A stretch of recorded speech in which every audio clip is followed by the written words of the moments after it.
Sekarang coba kita fokus mengingatkan kembali tentang masalah apa manfaatnya kalau saya jaga sholat sunnah. Baik, kalau sholat sunnah yang Bapak Ibu bisa dapatkan, ini mungkin masih minimal yang saya sebutkan ya, masih banyak mungkin keutamaan yang lain.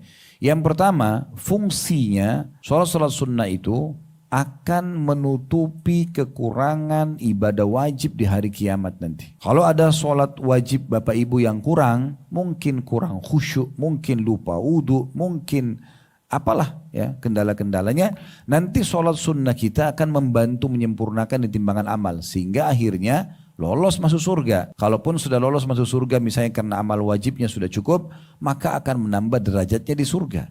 Tambah levelnya, tambah fasilitasnya. Begitu juga dengan puasa Ramadan. Akan dibantu dengan puasa-puasa sunnah. Disempurnakan maksud saya. Kemudian zakat akan dibantu dengan sedekah. Haji akan dibantu dengan umroh. Nah gitu. Dari Abu Hurairah radhiyallahu anhu bahwa Rasulullah sallallahu alaihi wasallam bersabda, inna awwala ma yuhasabun nasu bihi yaumal qiyamati min a'malihim as-salah. Ketahuilah, amal yang paling pertama akan dihisab dari seorang hamba pada hari kiamat adalah sholatnya. Sholat wajib maksudnya. Ya. Yang paling pertama akan dihisab di timbangan amal seorang hamba dilihat sholatnya. Ini luar biasa ini. Kapan ini bagus, ini lolos, maka akan membantu amal-amal lain. Kapan ini rusak, maka akan mengganggu amal-amal lain. Oleh karena itu sholat yang 5 waktu ini jangan main-main. Waktunya pun yang kita butuhkan hanya 5-10 menit setiap sholat. Subuh, duhur, asar, maghrib, isya. Jaga baik-baik. Perhatikan 3 hal dalam sholat itu ya. Agar Anda bisa mencapai pahala maksimal. Tepat waktu. Azan, sholat. Gak ada aktivitas yang lain. Ini yang pertama nih. Dan ini kiat yang paling luar biasa dalam menjaga kehusyuan. Konsentrasi. Dan pahala maksimal.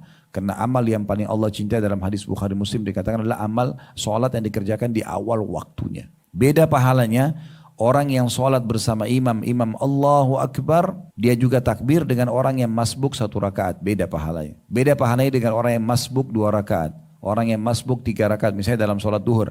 Orang yang masbuk 4 rakaat. Ada yang datang pas sudah mau salam.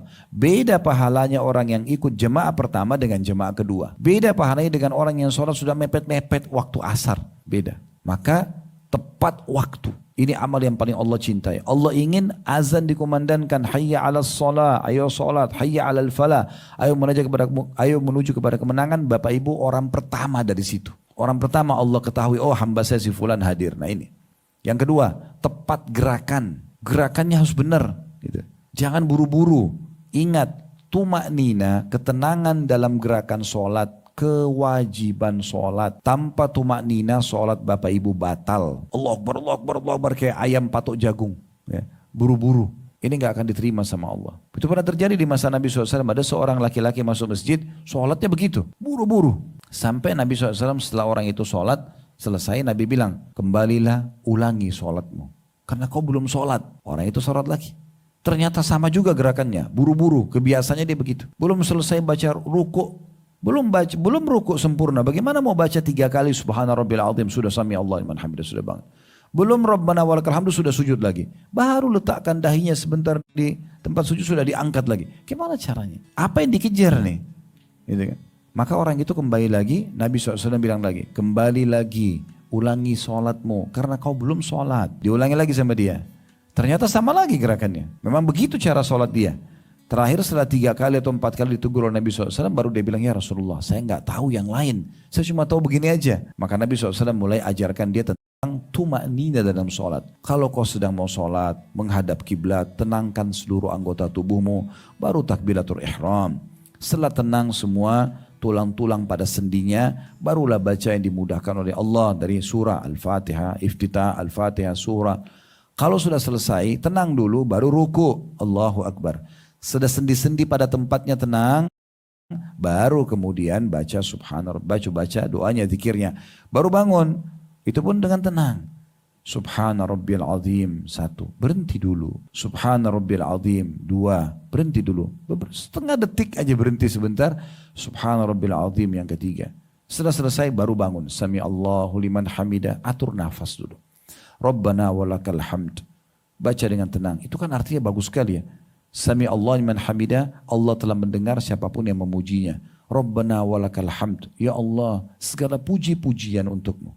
Mil'us samawat, sepenuh langit ini. Wa mil'ul ard, sepenuh bumi. Wa mil'u ma syi'ta min syai'in ba'd. Sesuai dengan apa yang kau inginkan. Ya. Yang Allah ridhahi. Maka itu puji-pujian yang luar biasa. Dalam beberapa riwayat bahkan Nabi SAW tambahkan di salat malam beliau dengan lirabbil hamd. Lirabbil hamd. Wahai Tuhanku, segala puji bagimu. Segala puji bagimu. Ini termasuk contoh. Ini tumakninah, contoh saja ya. Begitu juga dengan setelah selesai baru sujud. Allahu Akbar. Tenang dulu. Anggota tubuh sudah benar-benar tenang, baru baca Subhana Rabbiyal A'la. Maha suci Tuhanku yang maha tinggi sekali.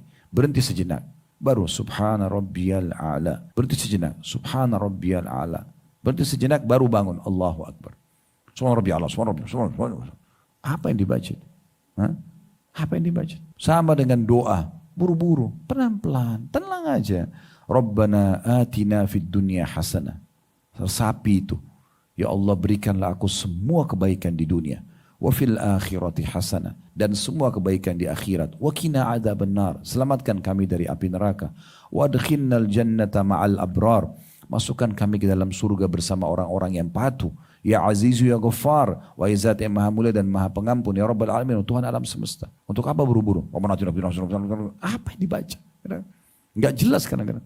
Kita kalau bicara sama orang aja dengan cara begini, orang lain untuk tinggalin kita. Ini ngomong apa orang ini, ngelantur. Apalagi ngomong sama Allah gitu ya. Jadi itu dijaga tepat gerakan.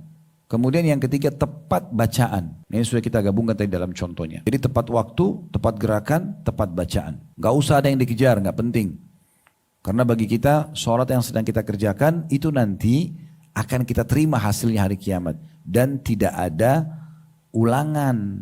Bapak Ibu kalau nggak ada udzur nggak diulangi sholatnya kan. Tadi kita sholat duhur. Kemudian kayaknya tadi kurang khusyuk. Kayaknya cuma 50%. Saya mau ulangi. Nggak boleh diulangi. Mengulangi sholat. Kecuali memang ada udzurnya. Lupa wudhu.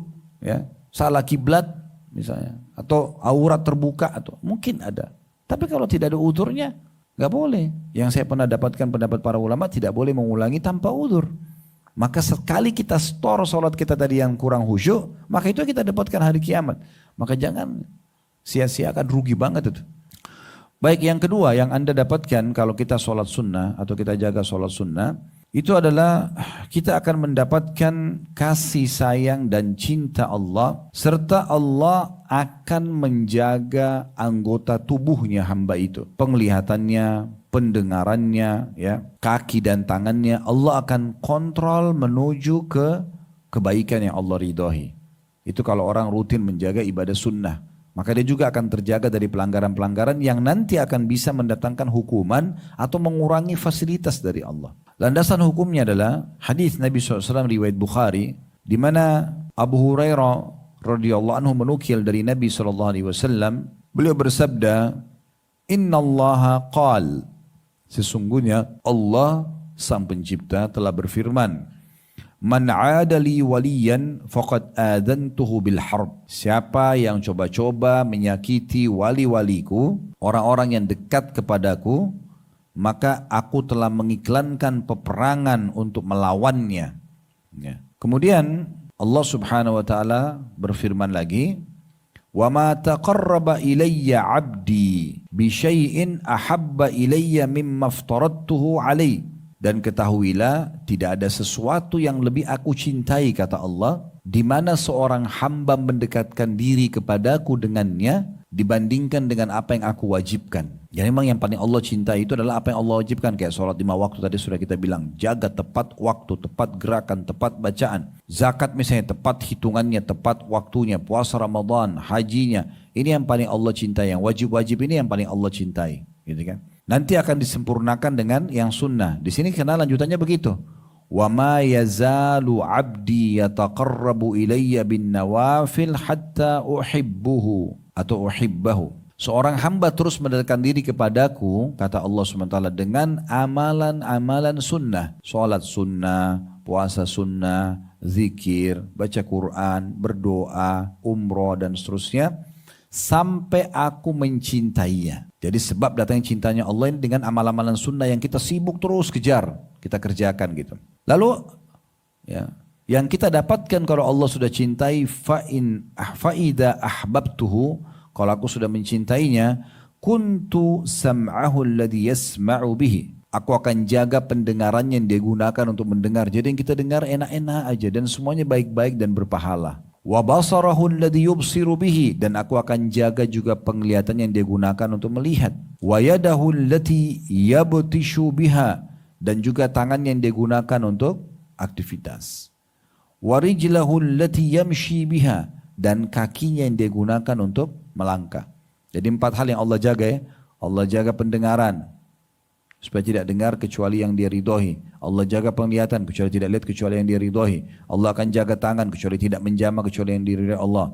Kaki juga dijaga oleh Allah, tidak akan melangkah kecuali ke tempat yang diridhoi. Plus lagi, Bapak Ibu akan dapatkan plusnya di akhir hadis. Wa in sa'alani la'atiyanna. Kalau dia minta kepadaku, la'utiyannahu, saya pasti akan beri. Jadi sebab juga doa diijabah justru dengan menjaga amalan-amalan sunnah. Rutinitas menjaga sunnah ini berarti bentuk kepatuhan kepada Allah. Jadi mirip kalau kita, ini rasionalnya saja. Kalau orang kerja di perusahaan, maka akan beda sekali pegawai yang hanya fokus kepada yang ditentukan oleh perusahaan dengan pegawai yang selalu mau ekstra. Dia bekerja, dia kejar mana yang bisa mendapatkan lembur, tambahan bonus, sehingga bisa membantu meningkatkan penghasilan bagi perusahaan. Makanya itu tuh lebih suka oleh perusahaan dibandingkan orang yang ngepres saja. Saya subhanallah pribadi misalnya, saya kalau lihat ada teman-teman yang sedang bergabung di kantor, kemudian misalnya jam pulangnya jam 5 misal. Ada memang yang jam 5 pulang, ada sebelum jam 5 sudah siap-siap, itu hak mereka. Tapi ada di antara mereka enggak, loyalitasnya Masya Allah, dia lebihkan. Bahkan kadang-kadang datang kepada saya, Ustaz ada yang butuh dibantu lagi enggak Ustaz? Misal. Ini kan pasti akan ada penilaian plus dari saya dibandingkan dengan orang yang hanya tepat-tepat saja maunya gitu. Dia tidak ada lebihnya. Nah itu kurang lebih gambaran tentang masalah sunnah itu, amalan sunnah. Jadi Allah akan cintai sehingga Allah menjaga 4 anggota tubuhnya yang paling berpengaruh. Pendengaran, penglihatan, tangan, dan kakinya.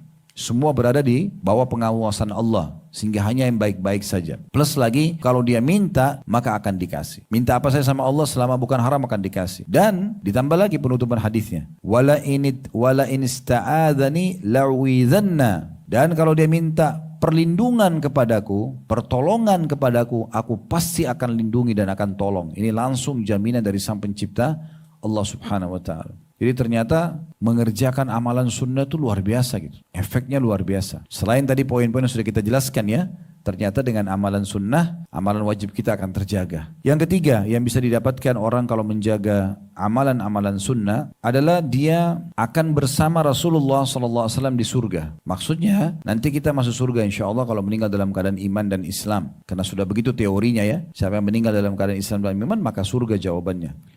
Tapi di surga itu banyak sekali levelnya, tingkatan-tingkatannya, gitu kan. Jadi kompleknya pun yang akan diberikan komplek istana berbeda-beda. Nah yang paling tertinggi bersama para nabi-nabi, terutama Nabi Muhammad SAW. Sekarang kalau saya tanya Bapak Ibu sekalian, mau nggak nanti di surga dapat level tertinggi bersama dengan Nabi? Nabi di sana kita di sebelahnya, bertetangga. Mau nggak? Cuma 3 orang yang mau, yang lain nggak mau rupanya. Ini resepnya ada di sini. Ini rahasia tentang seorang sahabat Nabi yang pernah melayani Nabi SAW pada saat mau sholat malam. Kemudian Nabi sebagai balas jasa kepada orang tersebut, Nabi bilang, kau mau apa minta? Maka orang ini cerdas. Dia minta agar bersama Nabi di surga nanti. Nabi di sini, dia di sebelahnya. Itu level tertinggi. Menjaga sholat sunnah bagian daripada bersyukur kepada Allah. Itu juga bisa. Menjaga sholat sunnah adalah bagian tanda syukur kepada Allah Subhanahu wa taala. Kita tahu syukur itu akan mempertahankan nikmat atau menambah nikmat. Karena Nabi SAW ya, mengatakan tidak bisakah aku menjadi seorang hamba yang berterima kasih? Caranya gimana? Dengan sholat sunnah. Nabi SAW bersyukur pada Allah dengan sholat sunnah. Karena memang kalau kita ingin menghitung nikmat Allah Subhanahu wa taala itu tidak bisa kita hitung. Allah mengatakan wa in ta'uddu ni'matallahi la tuhsuha. Kalau kalian ingin coba menghitung-hitung nikmat Allah, kalian tidak akan mampu menghitungnya. Karena terlalu banyak. Oleh karena itu Nabi SAW berikan kepada kita contoh yang terbaik, perbanyak sholat sunnah, maka kau akan terhitung sebagai seorang hamba yang bersyukur gitu. Berterima kasih kepada Allah. Oleh karena itu kita wajib bersyukur. Ya. Ini banyak sekali kalau kita ingin rincikan nikmat Allah Subhanahu Wa Taala itu sangat melimpah luar biasa. Gitu.